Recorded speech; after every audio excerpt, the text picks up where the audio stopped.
Olá, sejam muito bem-vindos. O meu nome é Anderson, professor do Departamento de Física. Na videoaula de hoje, nós vamos demonstrar para vocês o experimento do termômetro de gás. Neste experimento, nós vamos estar utilizando esse setup experimental que vocês estão vendo aqui.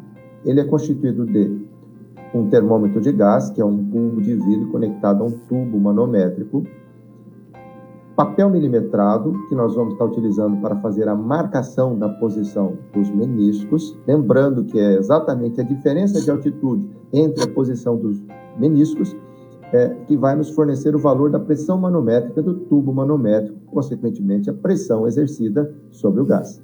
Tá?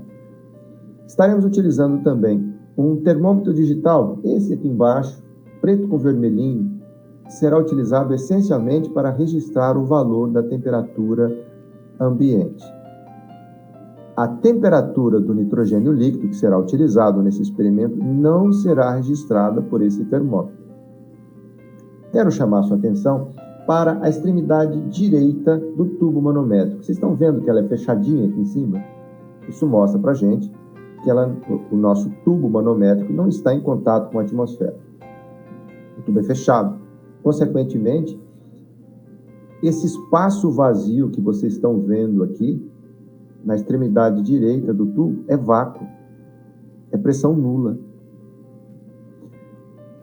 Consequentemente, a única pressão que está atuando sobre o volume de gás que está dentro do tubo é essencialmente a pressão provocada por esta coluna de mercúrio, que é a pressão manométrica. Então, consequentemente, se esse termômetro não é aberto, o valor da pressão absoluta que está atuando sobre o gás é essencialmente a pressão manométrica. Nós vamos mergulhar o nosso bulbo em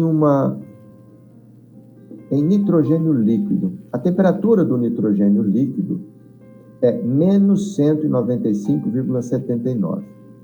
A temperatura vai diminuir, a pressão dentro do bulbo vai cair, e vocês vão ver que o desnível entre os dois meniscos vai cair significativamente. Consequentemente, vai demonstrar para a gente a relação linear entre a pressão manométrica, que é a pressão absoluta, versus a temperatura.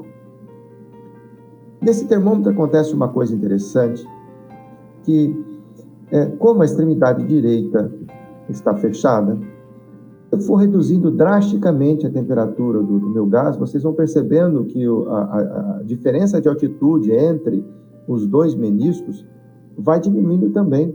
Numa situação extrema, numa situação limite, vai chegar um momento que você vai alcançar uma temperatura em que esses dois meniscos estão completamente equilibrados.